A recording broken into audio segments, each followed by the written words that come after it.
Well, good evening, and thank you very much for coming. It is my great pleasure this evening to introduce our speaker. He is going to be our featured speaker tomorrow at the Business for Good reception. And that is usually the person that gets the most publicity and is a person of very high esteem. And that is true of Andy Acho. Andy, who is standing right here, has been employed by Ford Motor Company for decades. He has been involved at the behest of William Ford Jr., of the Ford family, chairman of the board of Ford Motor. He was requested personally by Bill Ford Jr. to take on the task of first figuring out how when Ford, who legitimately was a polluter, how can Ford, A, change its reputation and change what it is doing, and lo and behold, here we are in business school, make greater profits. And so often when I talk to friends, particularly friends in my generation, when they've had 2 glasses of wine, they want to say things like, I don't understand sustainability. I don't understand why. I don't get it. I'm a business person. And so tonight, you're going to have the pleasure of hearing somebody and having the pleasure of asking questions of somebody that has spent many years at the confluence of profit-making for one of the greatest corporations in the history of America, and trying to stop what we just saw on the screen and actually making the company more ethical, more sustainable, and more profitable company. And what is so interesting about this is that when I explain this to my friends in my generation, and I try to explain it carefully, and I try to explain it when I've only had 1 glass of wine, some of them are still finding it hard to understand. Why? Because this has been so politicized over the last 25, 35, 40 years, so politicized, that it is somewhat hard for them to slip out of a tribal mode or out of a kind of a sclerotic way of thinking to be able to understand that there are people who are in my generation, our older generation, who have actually made this enormous contribution by increasing profits and creating sustainability in one of the greatest corporations in the history of our country. And so Andy has an amazing pedigree. He has been asked to do all these things. This is a special task in the Ford Corporation, and he did it for many years, and he was enormously successful. And so his educational background is he went to the University of Detroit for his BS, and he got an MBA from the University of Detroit, and he has an executive management degree from Duke University. So he's got a bit of Tar Heel in him. He's a resident, of course, of Michigan, because he worked for all those years for Ford. And he also went all over the world on behalf of Ford, visiting Ford plants, visiting Ford executives, executive to executive, trying to figure out how they were going to actually become more sustainable and make more profit. So, we're very fortunate to have him here. And his very lovely spouse, Dee, is in the back. My wife and I, Ann, had the pleasure of meeting with Andy and Dee yesterday. We're very fortunate. And you're fortunate this evening because, guess what? This was his idea. To come and speak with you, young people. We were talking, and Marty was talking. You know, people of this caliber don't come for nothing. So we were talking about how much his fee would be and so forth. And he said, when we negotiated, I said, you know, I'd like to teach a class. So that's the kind of person we want to listen to. Andy Acho. Good evening, ladies and gentlemen. Excellent introduction. Great individual. How many of you have been taught by Professor Dunstan? How many have taken a class from him? Then not enough of you know him because he's a brilliant gentleman. He understands finance. He understands legal issues. But he's a lot more into cerebral issues. Let me tell you why. I asked him, I want to know about the students that I'll be presenting to. He says, oh, they're all very smart. Well, I said, I expected that. I need a lot more. I need to know what makes them tick. I need to know what makes them motivated because I want to make sure I brought the right speech. He looked at me and he says, the students you'll be talking to are mature, intellectual, existential centers of inner subjectivity who don't like speakers who promulgate esoteric cogitations or articulate superficial sentimentalities. You guys know what that means? It means I brought the wrong speech. Anyway, let me make sure that I get to what's important. I will joke about many things. Sustainability and environmental stewardship is not one of those things. Let me tell you why. I have a Native American Indian saying that I've been quoting for a long time, modified it slightly, and it goes like this. The earth belongs to all of our people, some of them living, some dead, but most have not yet been born. Most have not yet been born. That, ladies and gentlemen, is the bottom line of environmental stewardship. We have an obligation to future generations. That video that Dr. Mesner showed, that's what the guy says. I don't know what's going to happen for my grandkids. We have to worry about that. Now, since we're talking about sustainability, we ought to define it. I've seen all kinds of definitions, and there's a great one when I was walking through campus, and it shows the ecological, the social, economic. I'm a simple guy. Let me show you what my definition is. The definition of sustainability is the ability of this generation to have the goods to produce for its needs without sacrificing the ability of future generations to be able to provide for their needs. Well, why do we even talk about it? The reason we talk about it is for generations we've been producing goods which have helped society. But what happens after we use them? We throw them away.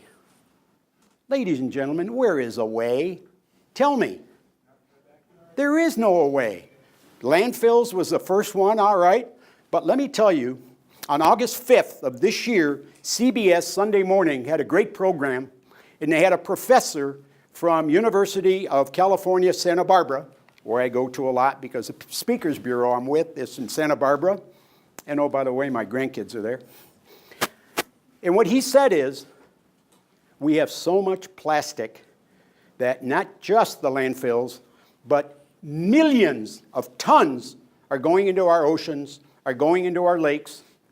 Fish are getting contaminated. Our food is getting contaminated. Our salt water is getting contaminated. And so is our drinking water. Think about that. Now, for a long time, China took our plastic to recycle.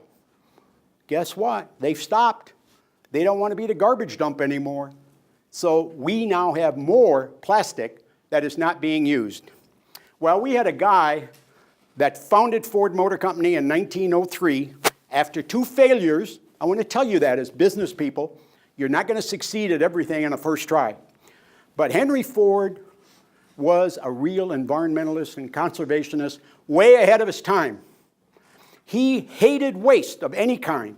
He used soybeans for stuff. He used all kinds of things, but the one that I'm most impressed with, and it gives you an idea of how to think, is there was a company called Timken that produces bearings. Have anybody heard of Timken?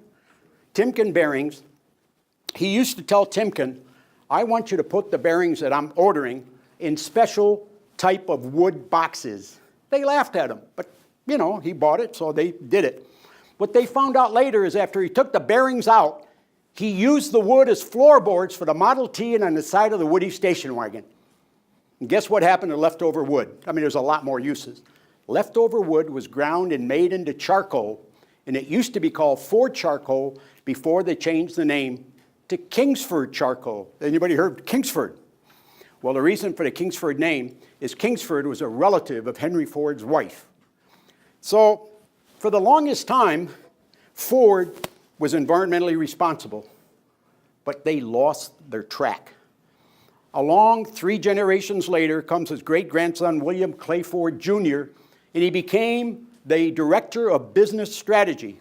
We created this mess for them, and we'd better start cleaning it up. The guy's got his name on the buildings across the world, and that's how we felt.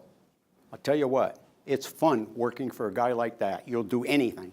Well, excuse the way he looked, by the way. We taped that in the Atlantic rainforest of Brazil because we created a conservation and environmental grants, and we happened to be down there with a lot of people like Harrison Ford.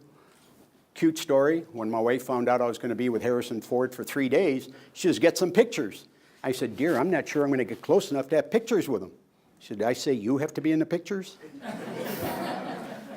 On the positive side, though, for the next 4 years, we had dinner with him in New York. She got her annual hug and kiss, so I was all right. Anyway, one of the things that was in the video you saw earlier, talking about we have to take action. The sign on my desk for the last 50 years is, never confuse motion with action. Ladies and gentlemen, don't tell me how many meetings you attended. Don't tell me how many speakers you heard. What have you done? That's what you got to remember. And I hope the professors, I'm sure, keep telling you that. You have to take some action. Well, one of the things that we did all kinds of reduce, reuse, recycle, and all that. We had Green Berets and over 100 plants, volunteers. We reduced our cost dramatically, but anybody can do that. But we looked at it, we're Ford Motor Company. Look at the amount of materials that we use. What if we used materials so we could recycle it so they don't end up in landfills? Well, they told us, recycled material is crap. I'm telling you what our own vice presidents told me. You can't do that. So we decided to set 2 guidelines. Guideline number 1 is the product had to be as good as or better than the virgin material, or we won't use it, because we're not going to sacrifice durability, quality, and reliability. As business students, whatever you do, you make sure your product is good, because if you don't have that, it doesn't matter what the price is. Item number 2 is it had to make financial sense. Usually, financial sense, you're going to say, reduce the cost so we make money. I said, no. I want our suppliers to work with us, work with our engineers, find a way to make the product less costly. I don't mean make it cheaper. I mean change the process. Do something different to meet our standards and reduce your costs so you make more money and we make more money. Whenever you negotiate, try to find a win-win situation. And that's what happens. So after having difficulty dealing with big companies, I'll even mention some of them, GE, Dow, DuPont, and some of the others, a lot of promises, but it took a long time before they came on board. One of the reasons they came on board is because we found a small, I guess I'll start with what I call the low-hanging fruit. I call low-hanging fruit because I'm vertically challenged, and I talk about if you reach on a tree and you can reach the apple and you taste it and it's good, you're more likely to get a ladder to go up and get another one. Well, metal recycling was easy, so we started with that. Then we decided to go after recycled plastic. We put out worldwide recycling guidelines. We told our engineers we want to have 25% post-consumer recycled, not just post-industrial, not just waste, things that would go to landfills, we want you to find a use for them. Well, after some hard work, we decided to help a company get started doing it. We found a company called KW Plastics, and what we said is, hey, we learned from Hannibal, who was told he couldn't cross the Alps, and he said, I'll find a way, or I will make one. So find a way to make it happen. And what we did is we found a company called KW Plastics, which is something like a couple hundred, 300 miles or whatever in Troy, Alabama. They were recycling battery cases, but they weren't selling to the automotive industry at all because they did not have a Q1 flag, quality flag. I asked our engineers, well, buy from them if it's good. Yeah, we tested, it's good. Purchasing says no. Business decision, they have to meet the standard. Well, it takes 2 or 3 years. Well, can't wait that long. Well, do you want us to go down there? We sent 2 engineers down there, Mike Padlin, and I'll think of the other one in a second. The 2 of them went down there, spent 3-4 months, and after that, we were able to raise the flag and gave them an order for 6 million pounds. Since then, we have used, from this one supplier alone, 450 million pounds of recycled plastic that did not go to landfills. I don't know about you, but it's hard to imagine what 450 million pounds is. So I went to the internet. I found Asian elephants, African elephants, male, female, found out what they weigh, find out how long they are, divided by 4, and found out that that's 425 million pounds is 34,500 elephants. Well, then I calculated, and that would be the distance from this classroom to Knoxville, Tennessee, a whole line of elephants, end to end. I hope you don't run into them. $75 million saved just with landfill costs, but we saved a ton of money. The next one, we helped a company that was supplying us nylon 6 and 6/6. We asked them to give us a way to use old carpeting. In fact, in some places, we had the carpeting at World Headquarters replaced, send it to them, I said, recycle it because we want it back. We used so much, 27 million square feet of old carpeting became car parts each year. It's increased since then. How much is 27 million? It is enough to cover 3/4 of the New York City Central Park, or those of you that have been to China would cover Tiananmen Square 5 times over. Each year, saved a lot of money, and it also won us the Carpet to Car Parts Award as the most environmentally responsible thing that the Society of Plastics Engineers honored one year. Another cute story. I was putting on a tuxedo, and Dee says, where are you going? I said, you know, I've got these 2,000 engineers. I'm going to be on stage. I'm going to be accepting an award on behalf of Ford. Well, why are they giving it to you? I said, well, somebody's got to receive it. So what does the award do? I said, the award doesn't do anything. He says, now I know why they're giving it to you. She denies that she said that, but I remember it. Anyway, we also use plastic pop bottles. Any technical people here? Polyethylene terephthalate, okay?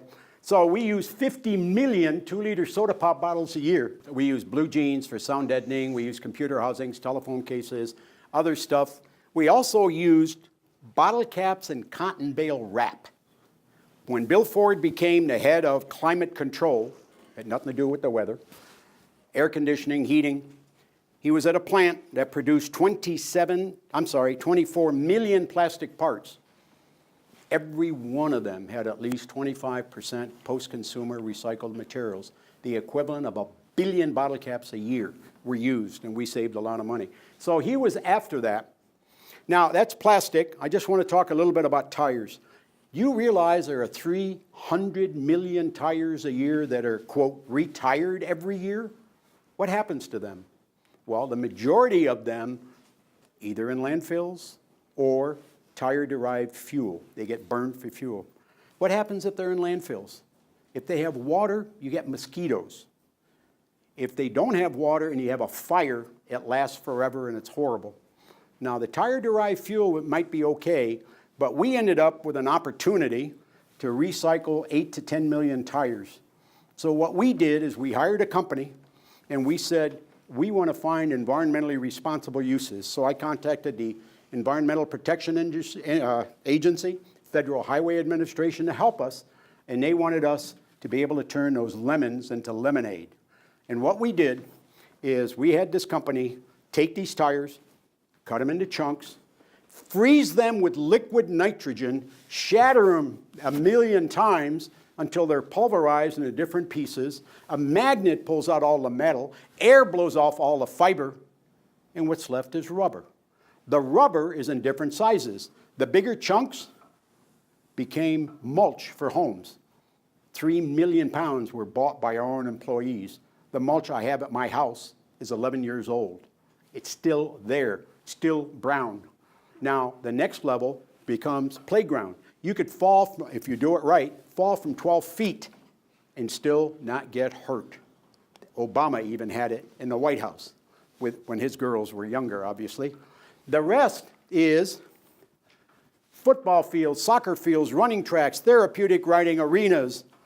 Therapeutic riding arenas. That oval that horses walk on, you put this rubber down, it's softer, quieter, it makes the horses calmer, and you take physically and mentally handicapped kids for therapy. And something about a horse's movement does something to a kid's spine. And I've had mothers tell me that their kids could not walk before years of this therapy. So we had 100 million pounds. The company we hired sold the 50 million. We donated the other 50 million. One of the other donations was for roads. We did, on top of those other things that you've seen, we did 50 miles of roads in Arizona on I-17 service drive. We did a 4-lane highway in New Mexico. It was over 120 miles. We donated all that rubber so that they could make them. And ASU, not this one, the other one, studied it and said those roads last longer and they're quieter. Again, a benefit. All of these things make economic sense. All of these things help the environment. Now, there are a lot of other automotive uses, and I won't go into that, but I will tell you one thing. There is a company called Lehigh Technologies that I've been involved with for the last 10 years. I serve as an advisor to their CEO. And what they have done is gone a step further. They have pulverized the rubber where it becomes micron small. It's almost like powder. And that micronized rubber powder is used in so many uses, but I'll give you one big one. It's used in tires. 500 million tires, even though you don't hear the tire industry talk about it, 7 of the top 10 tire manufacturers are using it. And that company was just purchased last October by Michelin. And we worked with Michelin back in the mid-90s so that we were first to have tires with recycled rubber on our F-Series trucks. Sustainable materials, just for a minute, I want you to know that an automobile is composed of 40,000 parts, and here are the different types of things that are in there. But I also want you to know that we're moving away from metals as much as we can. Ford just had, within the last 3-4 years, our F-Series truck with 700 pounds of aluminum instead of steel in order to improve fuel economy, and you're going to see more things like that. You're going to see carbon fibers and others. But the other things that you don't hear about is renewable materials. Henry Ford wanted to do things that was good for the farmers, good for the earth, and those materials are in our vehicles already today. And here are the things that are being researched right now, and a lot of them are almost going to be, some of them are already in. Let's talk about sustainable facilities. I'm going to give you 2 examples, one very big, one very small. The very big, Dr. Dunstan knows about Henry Ford and some of the things he did. He built a plant called the Ford Rouge plant in Dearborn, where he had raw materials come in one end and completed vehicles go out the other, all inside the plant. He had 100,000 employees at this complex, and they were at the other end. He had his own ships, he had his own trucks, he had his own trains. He was able to make that happen. Well, that facility went into disrepair, and I'm telling you, this is a color picture. It's not, but it's that bad. So our finance people said, mow it down, get rid of it. It's a brownfield site. We can't do anything about it. Bill Ford's comment, that's not right. You know what? There are people that work there. We owe it to turn this icon of 20th century manufacturing, which was not good, turn it into a 21st century sustainable manufacturing, make it the most environmentally responsible plant you can. All of us said you can't. Then he hired a doctor that had written a book called Cradle to Cradle, William McDonough from Virginia, and he has designed buildings all over the world. And what he said is, we can turn it into this, and he ended up with a green roof that absorbs rainwater, a green roof that also has animal or birds like killdeer and killdeer eggs on it. And this became the world's largest living roof. It absorbs 4 million gallons of water. It is a facility that has phytoremediation. It's a facility that has a roof that doubles the life of the complex. It is a facility that allows heating not to be lost, so it's 5 to 10% better energy in terms of less heat during the winter, less air conditioning during the summer.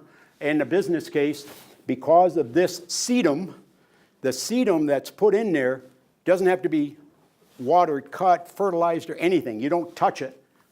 And on top of the living roof, you put in swales and green space, porous pavement. When it rains, the water goes through the pavement, then it goes into a swale. Cheap word, big word, just means ditches.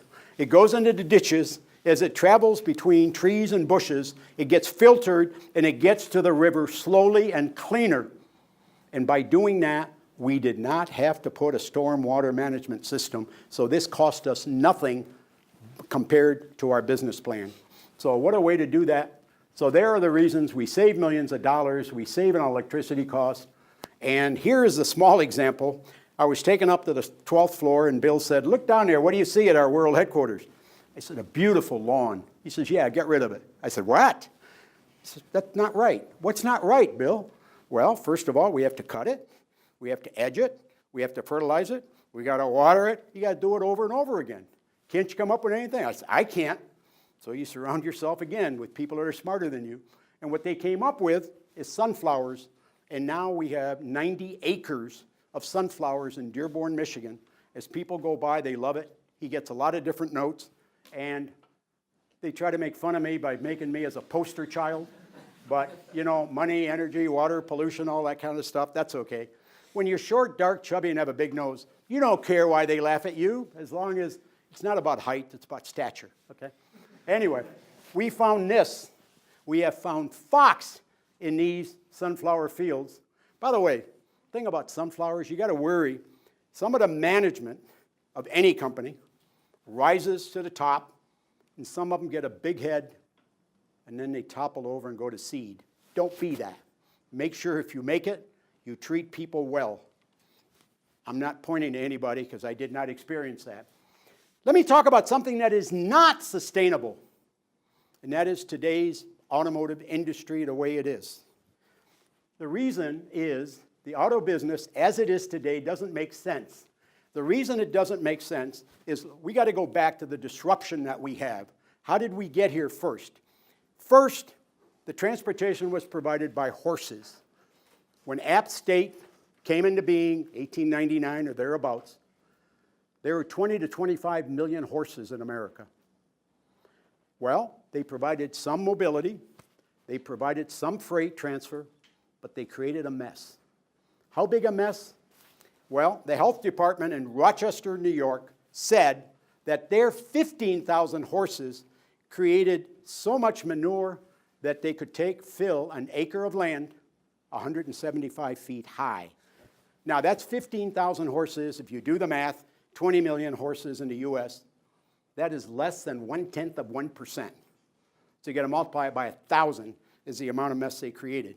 Well, that led to be able to have what is called a horseless carriage, or the cars. And those cars were built even though there weren't really any roads, there weren't any methods of making sure that they were going to be filled with whatever.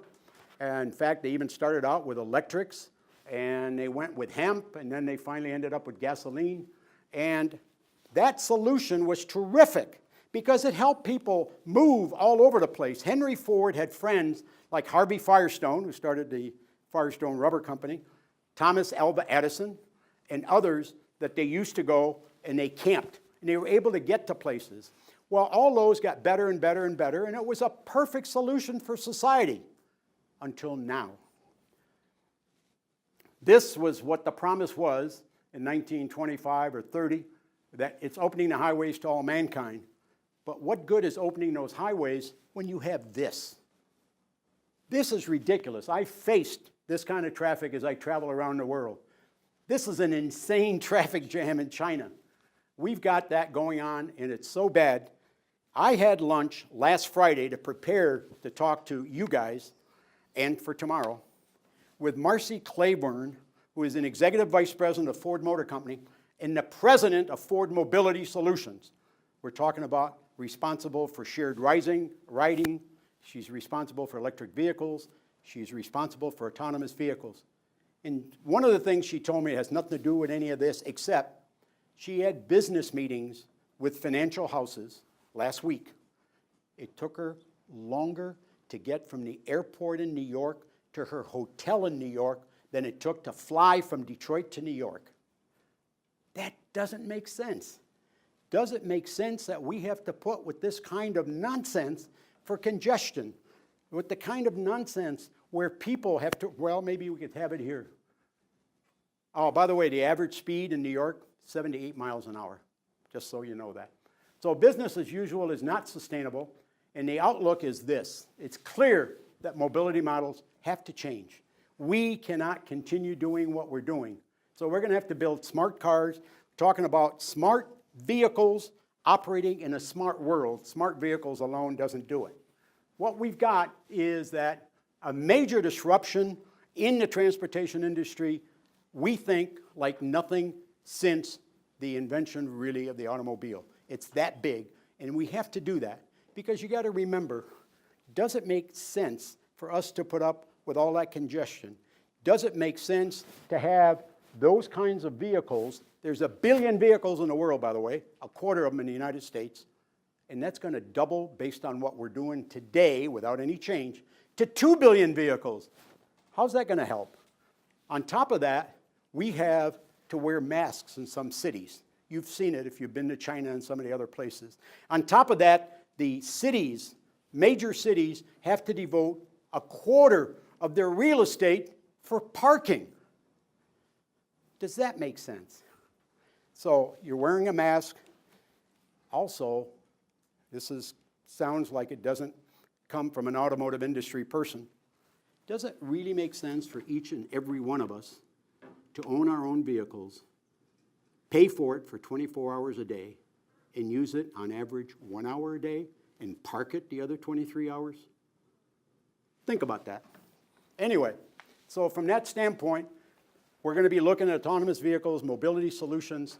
Mobility solutions, you already know the beginning of it. You've got the Ubers, you've got the Lyfts.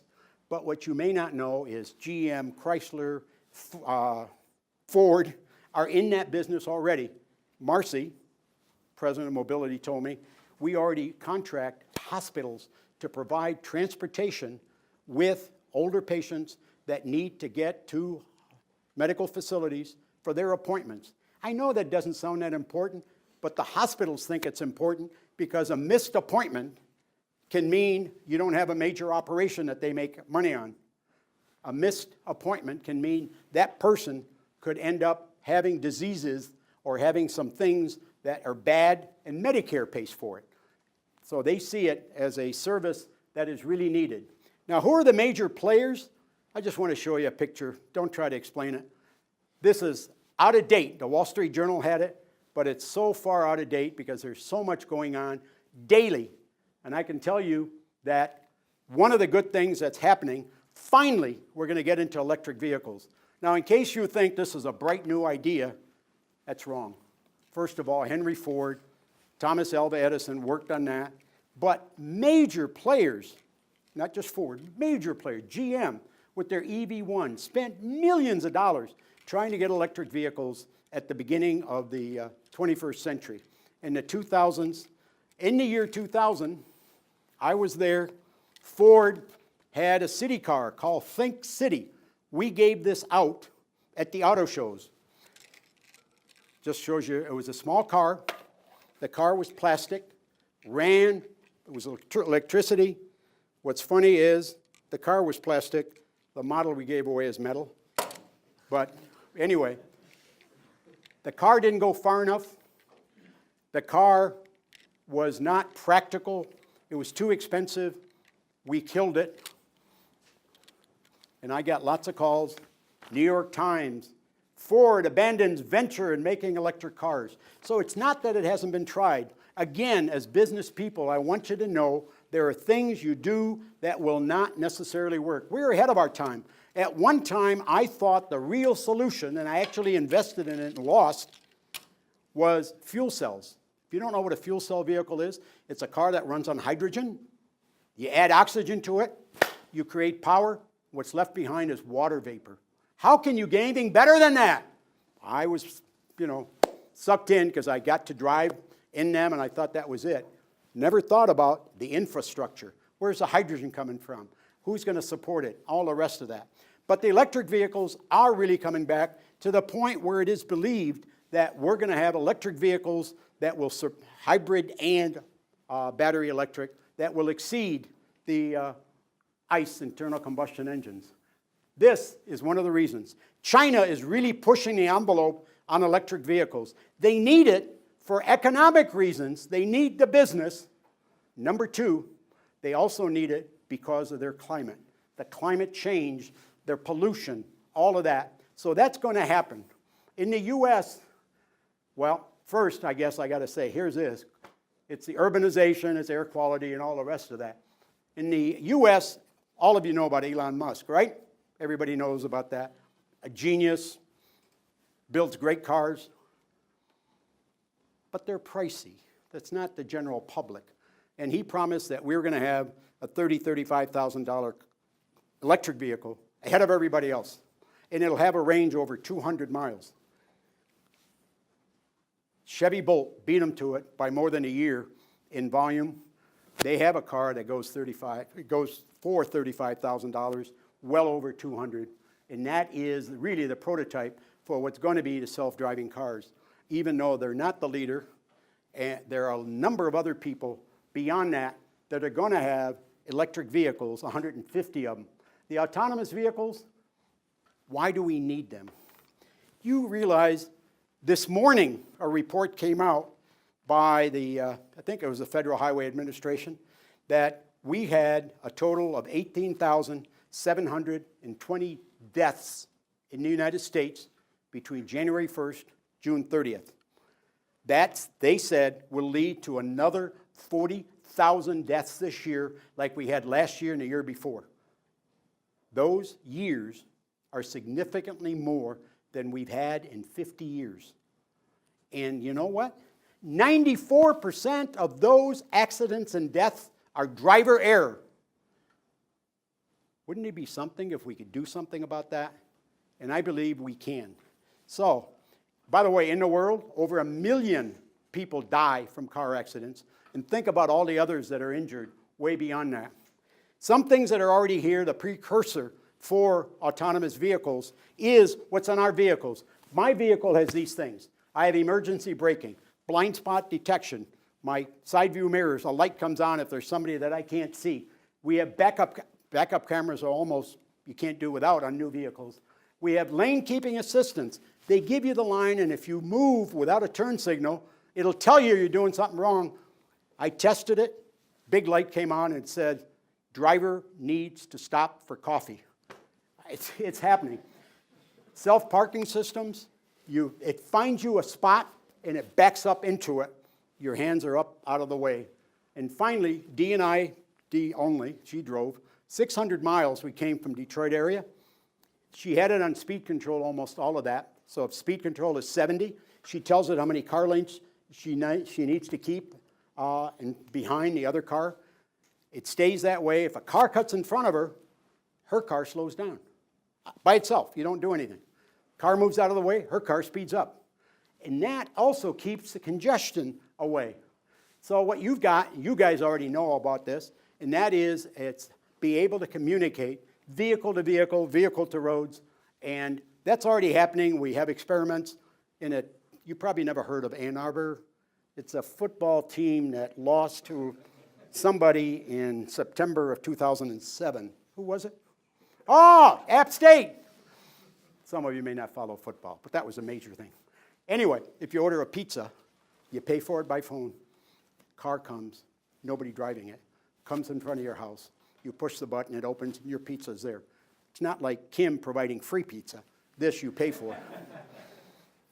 Anyway, we have a driver that's not driving. He's there wearing camouflage. It looks like he's a seat. You can't tell. Only to observe. And they've learned a number of things. Like people who live in apartments don't like coming out of their apartment to get their pizza. Big deal. So there's a lot of things. But there are other people that are really ahead of the time because with all the connectivity, it's happening. And the biggest person, I believe, in autonomous vehicle is Google. How many of you have heard of Waymo? Okay. They have more than 5 million vehicles on the road and billions of vehicles that they've done simulations on. They now have a program in Phoenix where they have 400 people they picked as volunteers, and they get free rides. And they've been doing this, and eventually they're going to start charging for it. So Waymo is headed up by a guy by the name of John Krafchick. The reason I like to show his picture, he's a brilliant young man, well, young by my chronologically gifted age. At Ford, he used to report to me for a period of time. So you're surrounded by somebody that's a lot smarter than you are. And the reason is because he knew the international markets much better than I did. We had a team studying low-volume manufacturing. So he has set up our trips for Malaysia, Indonesia, Thailand, Taiwan, India, and those kinds of places. And the GM Cruise, we believe, is going to be a company that's going to be invested in by other people. And there's a company called SoftBank out of Japan that's already committed $2.25 billion to GM. Ford Motor Company, within the last 2 weeks, has formed the Vehicles LLC, and we're working with somebody called Alibaba. You guys heard of them? So those things are happening. Here's what we need from autonomous vehicles. What we want is to help those that are in need. I call myself not old, but chronologically gifted. At some point, I'm going to need some rides. Kids, vision impaired, others. What we want to do is, we talked about reducing fatalities, injuries, congestion, fossil fuel use. And we need to improve air quality. I have a question mark on road rage. These cars are going to follow the law. It's going to upset some people because it's not, green is go, red is stop, yellow is go faster. That's not how these guys are going to be programmed. Technical issues are going to be resolved. Major things that you got to worry about: safety, cybersecurity, moral issues. Think about this. How are you going to program this vehicle? Are you going to tell this vehicle, if you're about to get hit and get hurt, veer to the left so you could save yourself, even if there are 12 kids getting off of a bus? Those things have to be resolved. I want to conclude by telling you something I've learned from Bill Ford, and that is, since we're talking about business for good, and this is his favorite saying because it helped Ford Motor Company get things done. He says there's a difference between a good company and a great company. A good company offers excellent products and services. A great company not only offers excellent products and services, but strives to make the world a better place. Ladies and gentlemen, we can create a better world. We need to be keepers of the environment, not just users of it, because protecting the environment is everybody's responsibility. Thank you for listening.